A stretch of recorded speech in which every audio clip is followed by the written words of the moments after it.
Bonsoir, soyez les bienvenus dans 28 minutes. Merci de votre fidélité. Salut mes camarades. Bonsoir Elisabeth. L'actualité politique en France, c'est la guerre des droites sur fond d'immense instabilité avec la menace d'exclusion des 6 ministres LR qui ont choisi de rester dans le gouvernement Lecornu 2 et les tentations répétées d'alliance avec le Rassemblement national. Cet après-midi, après le discours de politique générale du Premier ministre à l'Assemblée nationale, Laurent Wauquiez appelait ses troupes à se responsabiliser.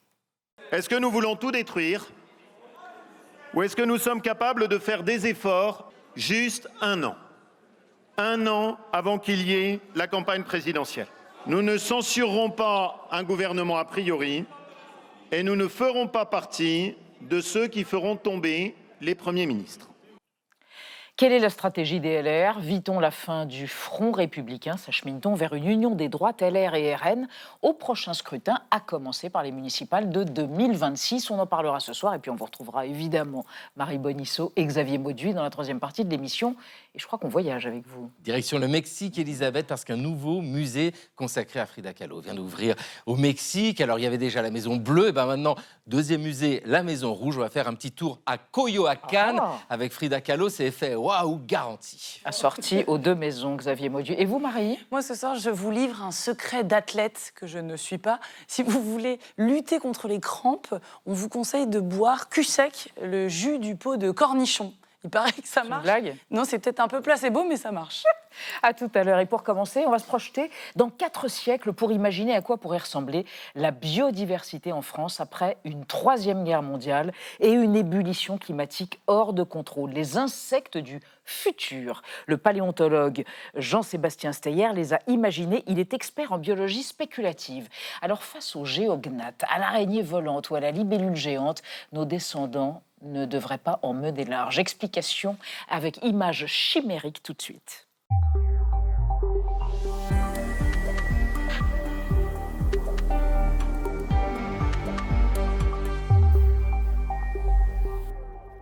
Jean-Sébastien Steyer, bonsoir. Bonsoir. Je vous présente Anne Ndiaye et Benjamin Sportouche. Bonsoir. On vous reçoit à l'occasion de ce projet livresque absolument ahurissant. Une élaboration, l'imagination de la biologie spéculative, c'est votre métier, vous êtes aussi paléontologue évidemment. Les insectes du futur, petite entomologie post-effondrement, que les choses soient claires, puisque c'est de la biologie spéculative, dans 4 siècles, a priori il n'y aura plus de reptiles et plus de mammifères, sauf quelques bipèdes sur la Terre, c'est ça? Voilà, ça Et se passe. seulement des insectes fous. Et des insectes complètement délirants, effectivement. Mutants. C'est ça. Voilà, et bien écoutez, pour évoquer ça, pour évoquer ce qui arriverait en cas d'ébullition climatique très renforcée, vous avez le profil idéal et Gaël Legras le prouve.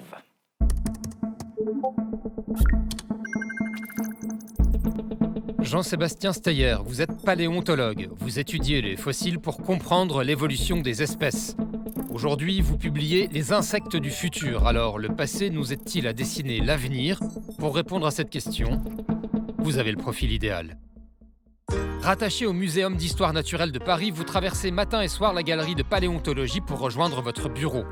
Le plus grand crocodile que la Terre n'ait jamais connu, le fameux Sarcosuchus imperator, et puis juste à côté, le fameux Diplodocus, un grand dinosaure herbivore.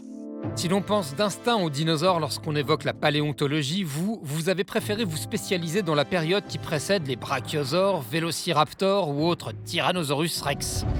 Votre domaine de recherche concerne donc l'évolution de la faune entre 300 et 250 millions avant l'ère actuelle.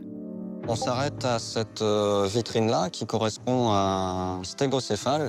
Donc c'était un carnivore aquatique qui vivait il y a environ 260 millions d'années à peu près. Dans le cadre de vos travaux, vous effectuez de nombreuses fouilles, comme ici en Bourgogne, sur le site de Muse à Dracy-Saint-Loup. Le premier niveau a livré une aile d'insectes, paléoptères apparemment, donc ça c'est très important, ça va nous permettre aussi de mieux cerner les proies potentielles des salamandres géantes. Dans les insectes du futur, vous mettez désormais vos connaissances au service de projections hypothétiques. Vous imaginez une Terre dévastée par la guerre en 2499 et vous inventez une biodiversité adaptée à ces nouvelles conditions. Araignées volantes, phytoscorpions experts en camouflage ou encore fourmis aquatiques aux petites ailes sclérifiées en forme de gouvernail. Dans la dernière page, vous citez Jacques Spitz et son roman de science-fiction La guerre des mouches. Le spectre de la connaissance était passé des mains de l'espèce humaine aux pattes de l'espèce mouche. Oui, alors Jean-Sébastien Steyer, il est merveilleux votre livre parce que vous l'avez fait avec un illustrateur. On est en 2499, la Troisième Guerre mondiale a eu lieu, mais il y a encore Le Parisien qui est publié, le journal Le Parisien, on le trouve, avec un article sur les survivalistes, et puis il y a encore quand même des boîtes de conserve et des calepins, et on rencontre donc 2 scientifiques qui vont eux-mêmes à la rencontre de ces insectes qui sont en proie à des mutations extraordinaires pour survivre et pour pouvoir, oui, c'est ça, survivre. C'est ça, tout à fait. Alors, les insectes sont surtout l'œuvre de Lucas Etienne, Oui. mon co-auteur, Oui. premier auteur en fait, qui est entomologiste et écologue. Oui. Et moi, je l'ai guidé un petit peu dans cette biologie spéculative et j'ai écrit la narration. Effectivement, je me suis lancé dans un scénario post-apo, comme on dit, post-apocalyptique, où 2 scientifiques étudiaient en fait les collections sous le jardin des plantes. Il y a un bunker, et ça, c'est vrai. C'est ce qu'on appelle la zoothèque. La zoothèque. Un Absolument. bunker souterrain Ouais. où il y a des collections, des milliers de spécimens en alcool et en formol.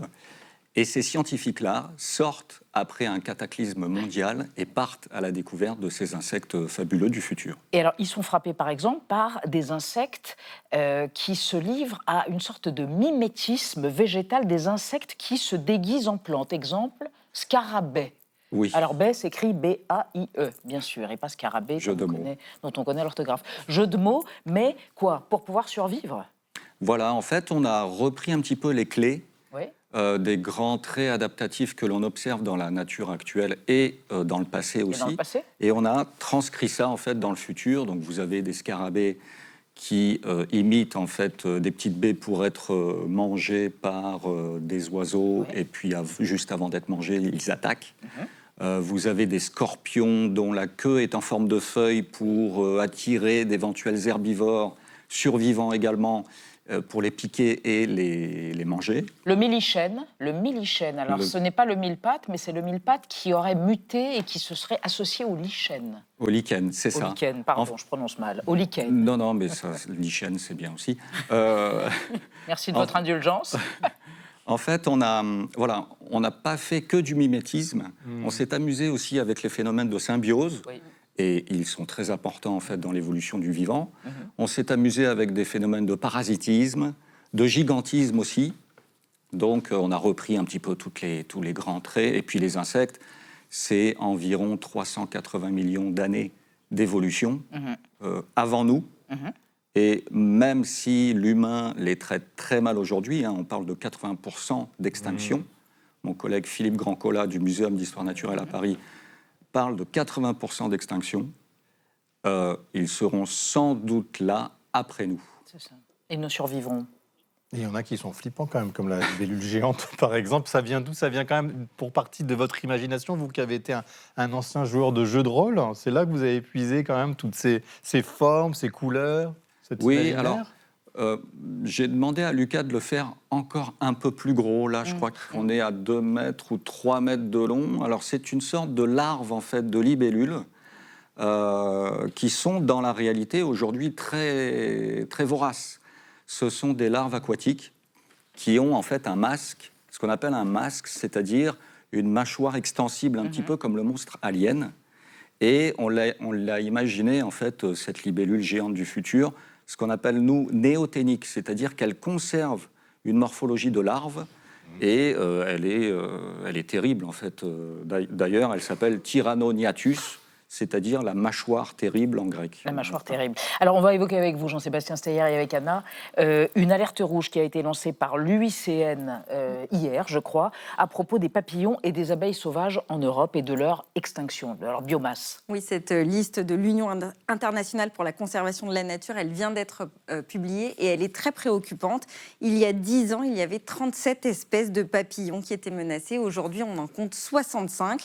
Par exemple, le papillon blanc de Madère, qui était présent uniquement donc, sur l'île de Madère, lui, est officiellement considéré comme éteint. Et du côté des abeilles sauvages, pas beaucoup mieux. On compte aujourd'hui 100 espèces menacées de plus qu'en 2014. Et parmi celles-ci, les bourdons et les abeilles à membrane se rapprochent du seuil critique d'extinction. La faute à quoi? Aux pesticides et au réchauffement climatique qui détruisent leurs habitats.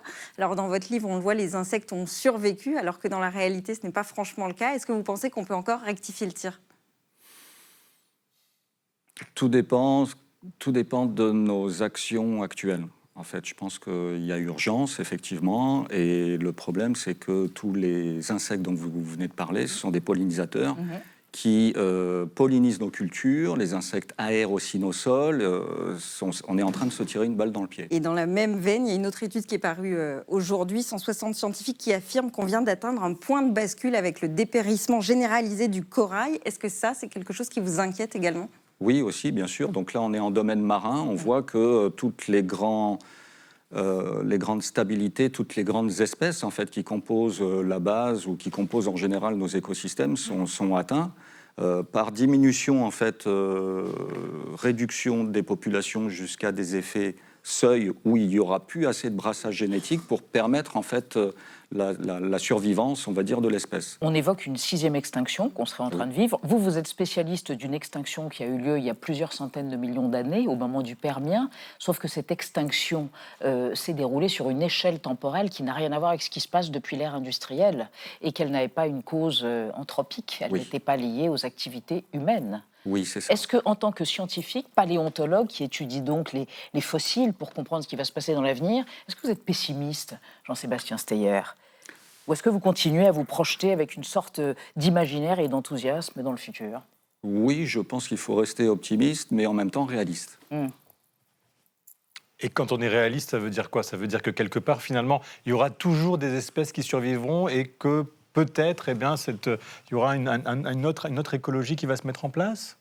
Oui, alors sans humains, si on continue à foncer dans le mur comme ça, parce qu'effectivement, on observe qu'il y a 250 millions d'années, il y a 90% d'extinction, de taux d'extinction. La vie a bien failli disparaître. Mais comme disait Ian Malcolm dans Jurassic Park, la vie trouve toujours son chemin, et ce qui ne néglige pas du tout l'action anthropique actuelle. Quand je parle, en fait, et quand nous, géologues et paléontologues, nous parlons en fait des grandes extinctions au cours des temps géologiques, on se fait souvent traiter de climato-sceptiques. Or, pas du tout. En fait, comprendre le passé, même si nos échelles de temps sont très différentes, c'est mieux appréhender la crise qu'on est en train de vivre aujourd'hui. Juste les dinosaures, un point. Il n'y a pas eu d'extinction des dinosaures, vous vous amusez à le dire souvent, ou plutôt vous dites d'une certaine manière, il y a des oiseaux. Donc non, les dinosaures ne sont pas éteints. Vous voulez développer ça? Oui, tout ça à fait. intéressera les jeunes téléspectateurs. Oui, il reste quelques dinosaures qui se portent bien aujourd'hui, qui ont des plumes. Voilà. Et la plume n'est pas apparue en fait pour le vol chez des petits théropodes, des petits dinosaures carnivores ou insectivores. La plume est une sorte d'écaille génétiquement modifiée qui permet de mieux maintenir sa température corporelle. Oui. Et c'est secondairement en fait que la plume a permis l'allègement du corps et a été retenue par la sélection naturelle. Ouais. Merci Jean-Sébastien Steyer d'être venu évoquer les insectes du futur aux éditions Belin. Merci encore. Et on va passer à notre débat consacré à la guerre des droites et au marasme à l'intérieur du parti LR. Pas de censure du gouvernement Lecornu 2, donc, mais menace d'exclusion des ministres LR qui y sont entrés, ils sont 6. Fin du front républicain en question, dans la douleur, et attitude de la droite en cas de dissolution. On fait un bilan d'étape après la mise au point de Sandrine Le Calvez.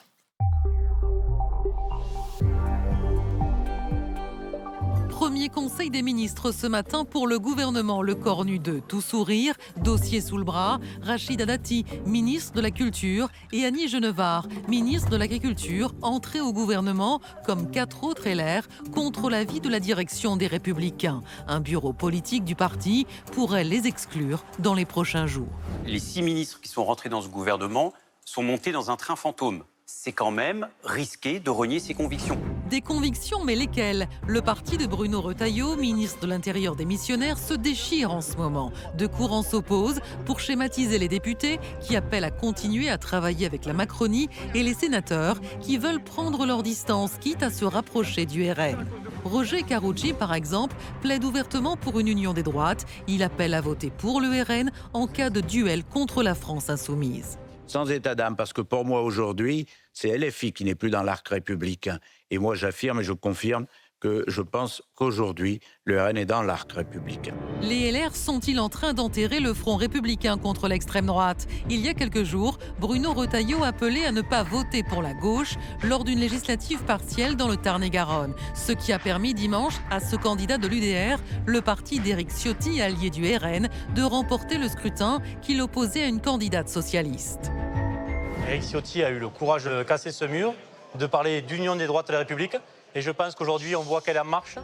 Ex-LR, Éric Ciotti a ouvert la voie à une alliance des droites. Jordan Bardella, président du Rassemblement national, se dit prêt, lui, à un accord avec les LR, tandis que Marion Maréchal, présidente d'Identité Liberté, appelle à une union des droites la plus large possible. C'est ce que souhaitent 82% des sympathisants LR, selon un sondage IFOP pour Valeurs Actuelles.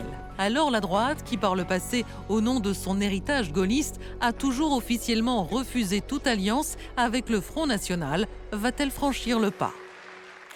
Nos trois invités pour ce débat, Jean Garrigue, bonsoir, historien, spécialiste des institutions françaises. Je signale votre nouvel essai, Les avocats de la République, ceux qui l'ont construite et ceux qui la défendent, aux éditions Odile Jacob. Il vient de paraître chez Odile Jacob. Selon vous, Jean Garrigue, la droite des LR est en train d'imploser de l'intérieur avec pléthore de candidats dans un espace politique extrêmement réduit. À côté de vous, Brigitte Gaïti, bonsoir. Vous êtes professeure et directrice de l'école doctorale de sciences politiques de Paris 1 Panthéon-Sorbonne. Selon vous, les appels à ne pas voter pour un candidat de gauche seront plus fréquents que les soutiens clairs au RN. Lors des prochaines élections, il ne va pas y avoir de ligne nationale nette, mais il y aura sans doute quantité d'ajustements locaux. Et à côté de vous, Aurore Malval, bonsoir. Grand reporter au service politique de l'hebdomadaire Marianne. Selon vous, l'union des droites est davantage une question de personnalité, mais certains membres des Républicains sont décidés à y aller, en partie poussés par l'écosystème médiatique de l'extrême droite. Et on démarre par la purge du jour. Oui, la première fois qu'on aura une purge du jour, elle concerne les ministres LR qui sont restés ou ont intégré le gouvernement Lecornu 2. Ils ont été menacés d'exclusion du parti pour avoir bravé les consignes de leur président Bruno Retailleau. Une procédure qui ne fait pas l'unanimité dans le parti. Jean Garrigue, les Républicains la droite a souvent été divisée, mais là, est-ce qu'ils sont plus divisés que jamais pour vous ?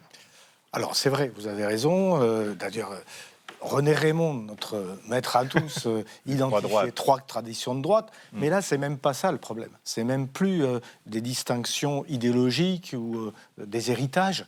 C'est véritablement des ambitions personnelles, des stratégies personnelles qui font que là, ça a totalement explosé. Alors, on savait qu'il y avait ce couple combatif qui était d'un côté Bruno Retailleau, de l'autre côté Laurent Wauquiez. Mais c'est encore plus compliqué que ça maintenant, parce qu'on voit qu'il y a une ligne David Lisnard, il y a une ligne... Donc le maire de Cannes, dans les le président de l'association des maires de France. Et on ne sait plus du tout, finalement, quel est... D'abord, au fond, quel corpus idéologique véritablement ils défendent, quelle distinction entre ceux qu'ils défendent sur le terrain sécuritaire, identitaire et le Rassemblement national, quelle distinction entre leur ligne économique et celle des macronistes.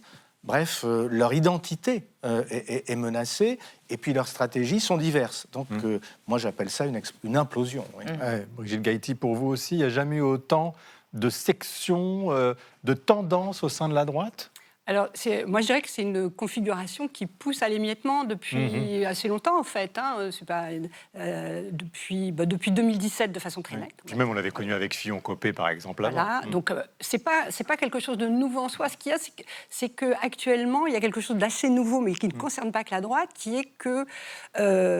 tout le monde, en gros, le calcul devient plus important que les convictions qu'on peut avoir, à mon avis. C'est-à-dire que, c'est une rationalité. Alors, on peut trouver que de loin, c'est très irrationnel, stupide. Tous les jours, on a l'impression d'être sidéré, etc. Mais il y a une espèce de rationalité à essayer de prendre date, de se mettre bien sur les bons starting blocks. C'est-à-dire le pour- calcul électoral, vous voulez dire, plus que l'idéologie. On est dans une configuration où les élections, tout le calendrier à venir, c'est-à-dire municipales, Municipal en 2026. municipales, donc. législatives, maintenant, pas maintenant, etc., et puis présidentielles. Puis, Et tout ça va générer des calculs très différents selon les partis, mais aussi selon certains au sein des partis.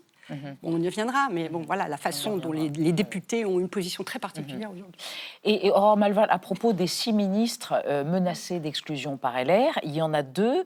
Il se trouve qu'il y a Rachida Dati, investi LR pour la municipale et municipale à Paris, et Annie Genevard, qui est présidente de la commission d'investiture en ce qui concerne les LR. Est-ce que ça pose un problème, vu leur fonction au sein du parti? Annie Genevard n'est plus présidente de la commission nationale d'investiture des LR. Elle a été démise de ses fonctions sur le champ. La question de l'exclusion, c'est intéressant parce qu'on a vu une déclaration assez forte le dimanche à l'AFP, communiqué des LR, qui annonçait l'exclusion de ces ministres. On a vu ces dernières heures, enfin même depuis lundi, que c'était plus aussi clair que ça. C'est-à-dire qu'il y a un processus d'exclusion, le bureau doit se réunir et à l'issue d'une procédure qui est assez longue, c'est une procédure contradictoire, ils pourront se défendre. À l'issue de ce bureau, ils seront éventuellement exclus. L'équivalent d'un procès politique.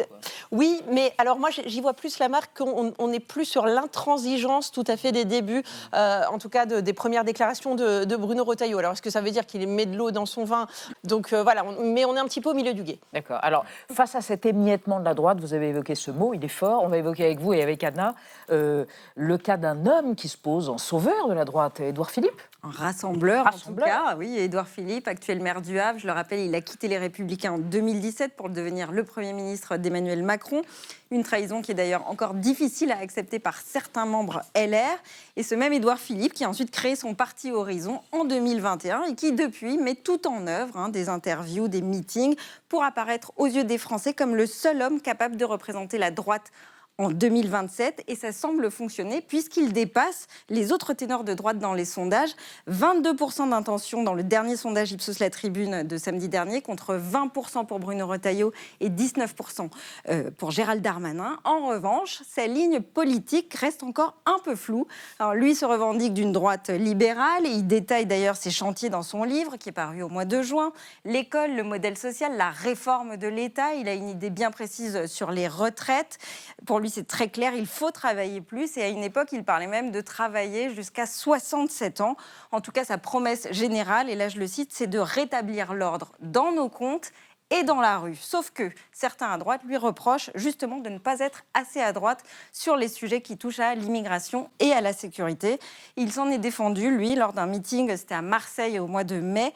Il a rappelé qu'il était bien de droite sur le régalien. Il a notamment appelé à une grande réforme de la justice, qu'il jugeait lente et hypocrite. Et là encore, je le cite, il a fustigé le communautarisme qui menace notre pays devenu violent, en proie à l'ensauvagement. Je referme les guillemets. Jean Garrigue, est-ce que Édouard Philippe est cet homme providentiel qui peut sauver la droite ? Non, j'irai pas jusque-là.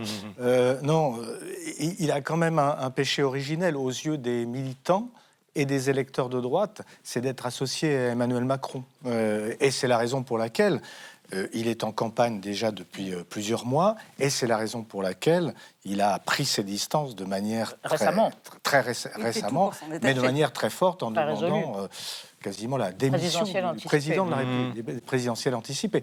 Tout simplement parce que, précisément, sa stratégie à lui, c'est vraiment de se détacher au maximum de ce que représentaient et à droite et à gauche. Mais c'est aussi un risque pour lui, parce que ça risque de lui faire perdre une partie des électeurs de centre-droit, voire même de centre-gauche, qui auraient pu être intéressés par sa personnalité. Mais comme on est dans la perspective d'un premier tour d'élection présidentielle, il doit même avoir cette distinction par rapport au macronisme. Bon, le problème, malgré tout, c'est qu'effectivement, pour l'instant, il est en tête. Souvenez-vous que tous ceux qui ont été en tête à quelques mois des élections présidentielles ont finalement été battus, Alain Juppé et les autres. Et surtout que, je le répète, dans cet espace politique qu'il peut incarner, ils sont quand même aujourd'hui nombreux sur la ligne de départ. Et sur notre sujet d'union des droites, il a une particularité, Brigitte Gaïti, il ne veut pas de rapprochement avec le Rassemblement national. Pour autant, pour beaucoup, il y a une digue qui a sauté. Est-ce que vraiment elle a sauté, cette digue, pour vous? Est-ce que c'est une fin du Front républicain ou pas? Ou c'est juste un front anti-France insoumise? À chaque jour, on a de nouvelles interrogations, puisqu'il y a des tas de prises de position qui semblent aller dans ce sens-là. Vous les rappeliez tout à l'heure. Donc, on va voir. Parce que dans le Tarn-et-Garonne, il y a eu quelque chose qui s'est passé là ce week-end qui est assez édifiant tout de même. C'est-à-dire que finalement, il y a un candidat qui a été élu, ciottiste, parce que la droite, Bruno Retailleau, a dit qu'il appelait à voter contre la gauche. Sans dire clairement qu'il votait pour... Bien sûr. Donc ça, c'est un changement ou pas pour vous, en Malval? Est-ce qu'il y a un changement? Oui, et d'ailleurs, ce n'est pas la ligne officielle du parti. Ce n'est pas encore la ligne officielle des Républicains. Elle a une ligne officielle? Non. En tout cas, c'est bien. On parlait de la fracture entre les sénateurs et les députés, mais il y a une fracture qui va arriver, qui est celle de l'attitude à tenir vis-à-vis du Rassemblement national. Et lorsque Bruno Retailleau, mais on a vu progresser ce discours. Bruno Retailleau a dit pas une voix pour la gauche. C'est pas la France insoumise qui est en face de ce candidat UDR dans le Tarn-et-Garonne. C'est une candidate PS socialiste. Et on l'a vu monter ce discours. Bruno Retailleau disait: nous sommes entrés au gouvernement pour empêcher la gauche de gouverner. Et ils ont d'ailleurs une commodité de langage qui est de qualifier l'ensemble de la gauche de gauche mélenchonisée. Donc à partir de là, on passe de ce qui est apparu, je dirais, ces derniers mois comme un front anti-LFI à finalement un front anti-gauche. Et je pense qu'effectivement, c'est ce qui va se passer au cas par cas, comme vous le disiez, lors des prochaines élections législatives. Il y a un sondage récent, Brigitte Gaïti, qui donne plus de Français prêts à faire barrage à LFI, donc la France insoumise, qu'au RN. Ça veut dire que la dédiabolisation a fonctionné et qu'il y a une confusion mentale ou que... Il y a une rediabolisation. Actuellement, la France insoumise est l'objet d'une campagne pour en faire on va dire le pivot sur lequel on se positionne. C'est-à-dire, là, on voit bien ce qui est en train de se passer. Alors, sur les sondages, il faut quand même un petit peu se méfier parce qu'il y a un certain nombre de sondages où, en fait, on raisonne sur très, très peu de gens. Et quand on commence à désagréger, quand on parle de... En fait, souvent, il y a 46 LR ou 16 LR qui sont interrogés. Donc, il suffit de 7 personnes pour faire basculer 10%. En fait, des choses comme ça, faire attention dans la construction des sondages actuellement. Et là, on va avoir droit... Comme on est dans une période d'incertitude structurelle, en fait, tout devient un possible repère. Voilà. Donc, les sondages deviennent des repères très, très importants. Ils l'ont toujours été dans des situations comme ça, particulièrement incertaines. Mais ce qui est sûr aussi, pour reprendre ce qu'on disait tout à l'heure, c'est que aujourd'hui, dans la conjoncture qui est en train de se mettre en place, la position de sauveur, de sauveur de la France ou d'homme providentiel, elle est en train de se construire. Et c'est-à-dire qu'on commence à se dire, la seule solution, c'est ça. Qui va être le recours? Alors, il n'y a pas de Gaulle, il n'y a pas de Mendès France, mais il y a des personnages qui vont essayer d'occuper cette place et donc peut-être d'apparaître comme purs, de ne pas trop prendre position pendant un moment, d'essayer d'apparaître comme des sages. On va voir un petit peu ce qui est en train de se passer, mais là, on le voit... on va voir, ça va être intéressant à suivre. C'est la manière dont la droite va produire ou pas ces hommes providentiels, la gauche aussi, d'ailleurs. Alors, on évoque le fameux cordon sanitaire. Eh bien, écoutez, c'est l'Archive qui va nous aider à le faire et à vous faire discuter autour de cette notion. Jamais d'alliance avec l'extrême droite. C'est le fond même de cette théorie du cordon sanitaire, théorisée par les états-majors de la droite républicaine. Mais ça n'a pas toujours été le cas. Rappelez-vous, c'était il y a plus de 40 ans, 83, Dreux, élection municipale. Le Front National, parti d'extrême droite, a réussi une percée aux dernières élections cantonales et l'un de ses candidats, M. Stirbois, a franchi la barre des 10%. Cette nouvelle réalité électorale a divisé l'opposition. Le RPR, cas unique en France, fait liste commune avec les candidats du Front National, alors que l'UDF et les centristes refusent d'entendre parler d'une telle alliance. L'accord que nous avons conclu à Dreux avec le Front National est un accord purement local, ce qui signifie que nous nous sommes engagés sur un programme de gestion municipale et que cet accord, bien évidemment, n'engage pas nos formations respectives à l'échelon national. Jean Garrigue, est-ce qu'on est en train de passer une étape supplémentaire? Il y a toujours eu des entorses sur le terrain autour du cordon sanitaire, en 98 aussi au régional. Mais là, est-ce que ça va plus loin? Est-ce que vous avez l'impression que la droite est mûre pour aller vers le RN? Complètement. C'est plus le RN d'aujourd'hui, qu'on le veuille ou non, ça n'est plus du tout le Front National de cette époque, déjà, première chose. quand s'est passée cette alliance à Dreux, ça a déjà tout changé. Ça a été une étape qui a propulsé le Front National vers l'avant, qui l'a, j'allais dire, nationalisé. Et alors, ce qui se passe aujourd'hui, c'est que vous avez un RN qui est surpuissant, qui, au fond, a pris la place du RPR de l'époque. Et surtout, dans l'esprit des gens, qui est devenu un parti. C'est un parti qui est totalement dédiabolisé, normalisé dans l'opinion publique. Et vous avez, de ce fait, la quasi-totalité des électeurs, et surtout des militants de tous les partis de droite, et du Rassemblement national, qui veulent cette union des droites. Donc ça, c'est quelque chose de tout à fait nouveau. Mais Aurore Malval, ça veut dire qu'il y a un fossé entre les électeurs de droite qui veulent ce rapprochement et les caciques qui encore hésitent? Alors, en fait, c'est intéressant, je pense que pendant longtemps, ce cordon sanitaire, il a existé parce que la droite républicaine faisait le pari qu'elle allait ramener dans son giron les électeurs du Rassemblement national. C'est Nicolas Sarkozy qui dit ça. C'est l'OPA de Nicolas Sarkozy en 2007. Et il y a ce mythe a perduré. C'est encore le cas d'ailleurs pour Bruno Retailleau qui dit, et qui finalement, lorsqu'il critique le Rassemblement national, c'est pour dire soit ce sont des démagogues, leur programme est socialiste, ils n'ont pas l'expérience du gouvernement. Mais finalement, il n'y a pas de rupture idéologique. Et par contre, ce qui se passe aujourd'hui au Rassemblement national, c'est qu'une frange, en tout cas la moitié du Rassemblement national, je dirais ceux que j'appelle les identitaires libéraux, aurait intérêt à être rejoint par des membres des Républicains pour faire gagner justement contre, je dirais, les gaullos souverainistes du Rassemblement national, ceux qui ont un programme un peu plus social et qui, grâce à des cadres justement des Républicains, gagneraient en fait cette bataille sur la question économique et feraient vraiment passer le Rassemblement national comme un parti de droite. Juste une question, quand Nicolas Sarkozy reçoit au mois de juillet Jordan Bardella, c'est une faute symbolique ? Ça correspond à gérer l'écosystème de la droite.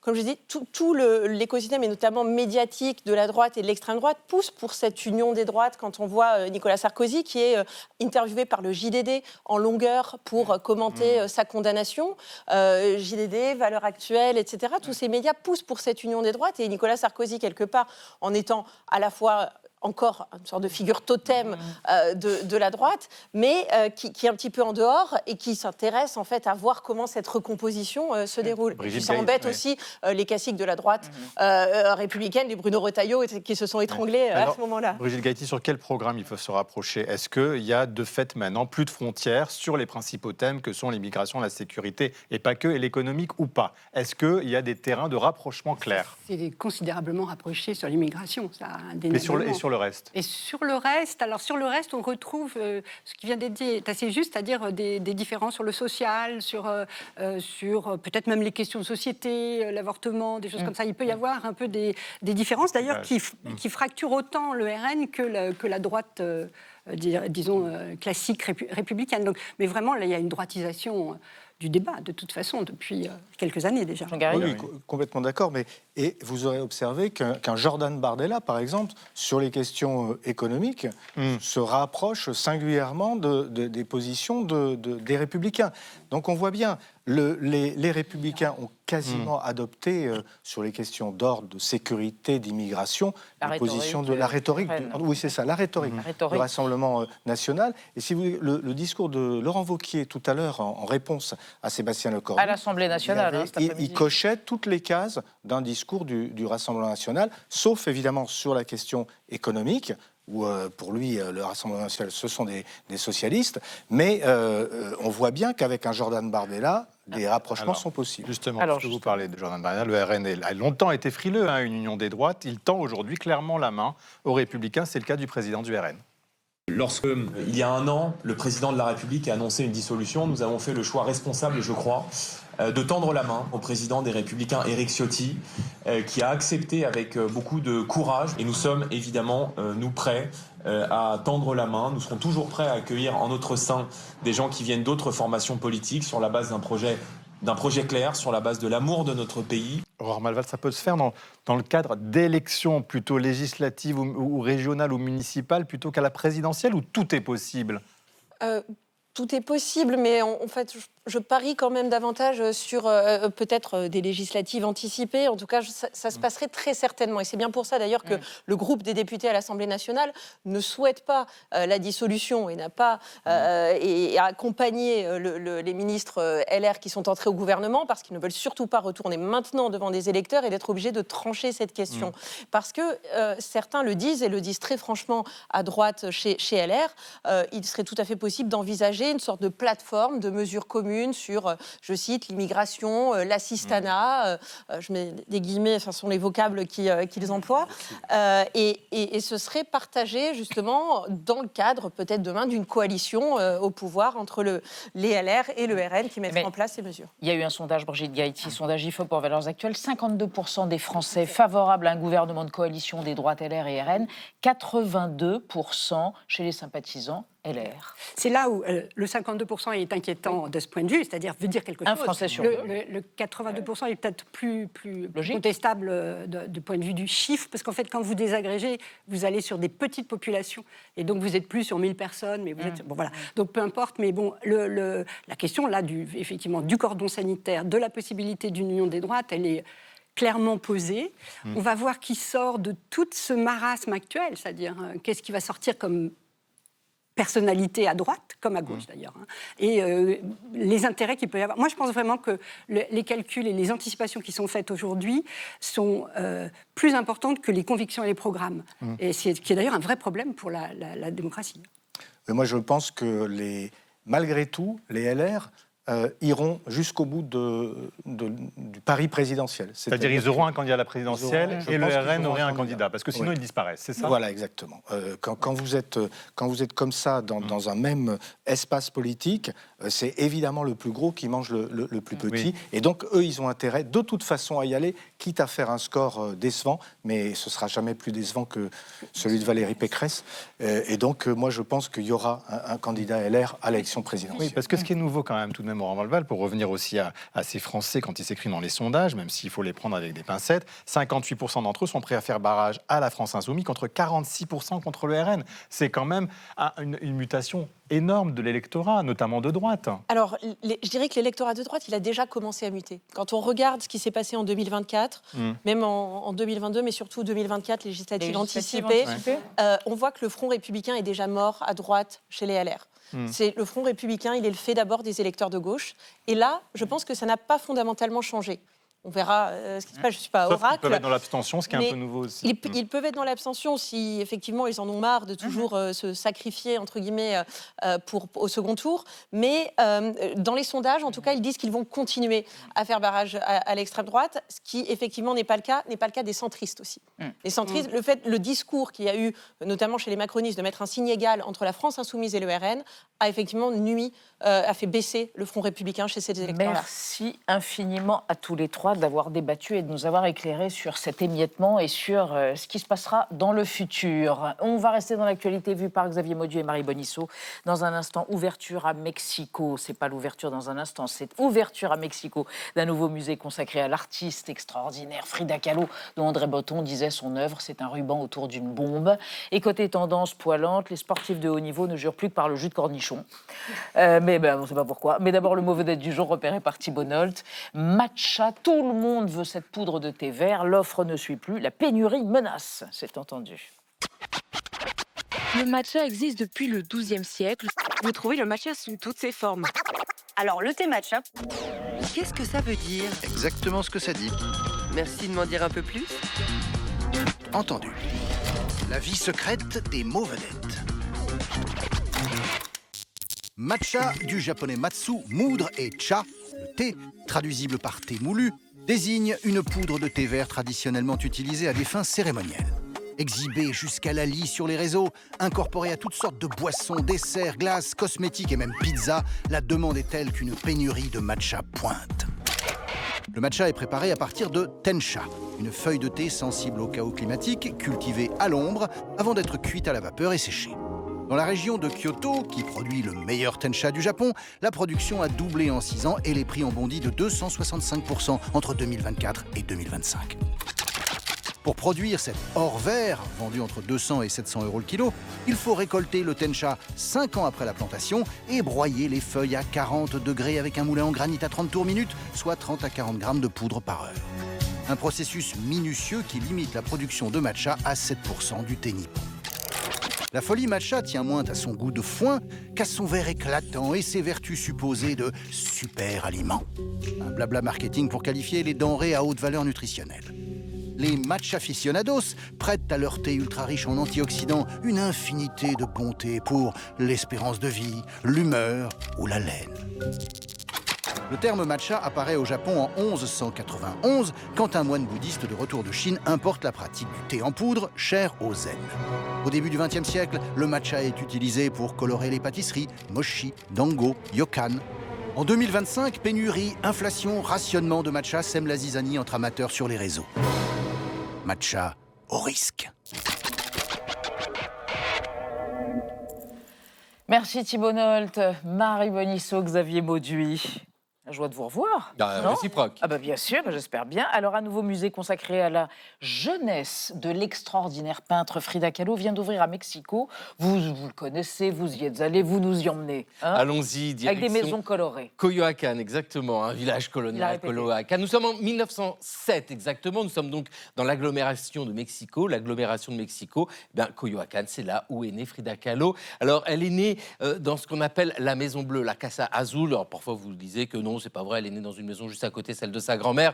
En tout cas, ce qui est sûr, c'est qu'elle est née le 6 juillet 1907 ou 1910, comme vous voulez. Pourquoi y a-t-il deux dates Il y a deux dates parce que le 6 juillet 1907, c'est la date qui apparaît dans l'état civil de Coyoacán. Mais Frida Kahlo elle-même a décidé de changer de date. Elle a choisi le 7 juillet 1910. C'est ce qui apparaît d'ailleurs dans la Maison Bleue, qui est aujourd'hui un musée. Elle est née ici le 7 juillet 1910 parce que ça correspond à la révolution mexicaine, celle de Francisco Villa d'Emiliano Zapata contre le général président Porfirio Díaz. Et à côté de ce général président, vous trouvez un homme, un immigré allemand. Il est photographe officiel pour l'architecture. Il s'appelle Karl Wilhelm Kahlo Kaufmann. Ça sonne bien allemand, mais une fois installé au Mexique, il se fait appeler Guillermo Kahlo. Et c'est donc le père de Frida Kahlo, qui ne s'appelle pas Frida. Donc, non, elle s'appelle Magdalena Carmen. C'est bien mieux pour, et la volonté de s'intégrer dans la société mexicaine. Et ses parents lui ont quand même laissé comme prénom Frieda. Vous voyez, ce qui évoque en allemand l'idée de paix. Sauf que voilà, encore changement. Frida Kahlo, face à la montée du nazisme, des fascistes en Europe, décide de transformer Frieda en Frida. Beaucoup de changements. Oui, il y en a beaucoup de changements. Il y a quelque chose qui ne bouge pas, par contre, c'est la résidence de Frida Kahlo. Coyoacán, c'est là où elle passe toute sa vie avec son conjoint, le peintre Diego Rivera. Et c'est là aussi où elle côtoie Léon Trotsky, vous savez, le révolutionnaire bolchevique Trotsky qui a fui le stalinisme. Et c'est d'ailleurs à Coyoacán qu'il se fait assassiner par les sbires de Staline, un coup de piolet dans la tête. Et donc, c'est une vie ici entre souffrance, maladie, accident, bien sûr, et création.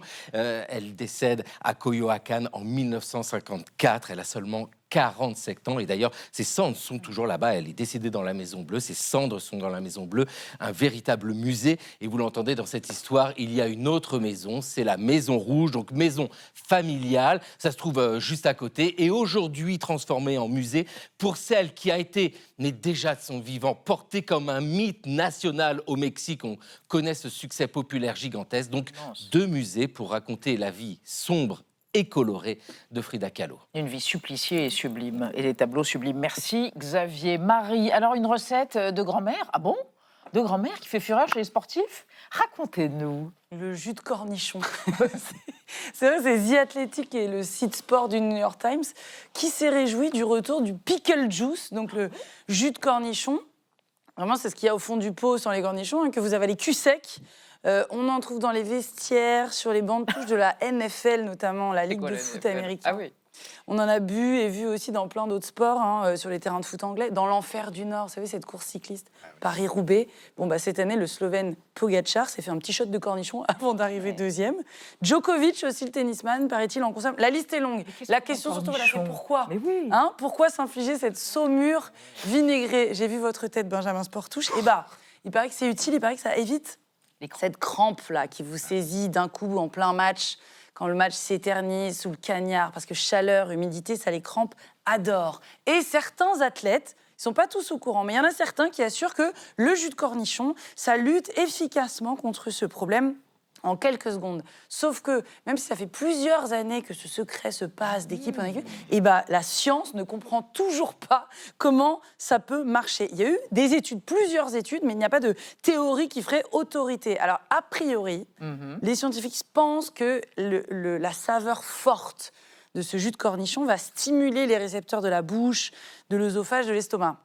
Et donc, ça va déclencher un réflexe nerveux, là, comme ça, qui va rétablir en fait, le fonctionnement normal du nerf qui est en train d'être responsable de la crampe. En fait, ça sert de distraction, en quelque sorte. Ça pique, tout simplement. C'est pas si compliqué. D'ailleurs, on peut le remplacer, ce jus de cornichon. En mai dernier, il y avait un match interminable de hockey sur glace féminin. Ottawa contre Montréal. La rencontre la plus longue de l'histoire de leur ligue, 4 prolongations. C'était épuisant, c'est devenu viral parce que regardez, la soigneuse d'Ottawa a décidé de scotcher des petits paquets de moutarde sur la vitre pour que les joueuses puissent en disposer pendant le match, parce qu'elle n'avait pas eu le droit de ramener du jus de cornichon sur le bord du terrain. Et donc, la moutarde aurait cette même vertu anti-crampe. Voilà, alors ça peut paraître rigolo, mais plus globalement, c'est vrai que ça fait quelques années qu'on observe une grande passion des sportifs, un grand retour pour les pratiques thérapeutiques alternatives. Alors, il y en a eu plusieurs. La dernière mode, je ne sais pas si vous vous souvenez, c'était au JO de Paris, c'était la cryothérapie. Au total, les fédérations auraient commandé plus de 1500 tonnes de glace pendant ces JO pour des bénéfices qui ne sont toujours pas prouvés scientifiquement, avait rappelé le British Journal of Sports Medicine. Les préparateurs sportifs, eux, leur ligne, la plupart du temps, c'est qu'ils disent « Bon, on ne sait pas comment ça marche, mais si ça marche, tant mieux. » Voilà, donc conclusion, tout est bon dans le cornichon, et puis il est beau le placebo. Et dans la moutarde aussi, alors, moutarde, si on en juge par ce qu'on vient de voir. Un peu bizarre. Merci Marie, merci à tous. On se retrouve, et merci de votre fidélité. On se retrouve demain à 20h05. Tchuss, bis morgen.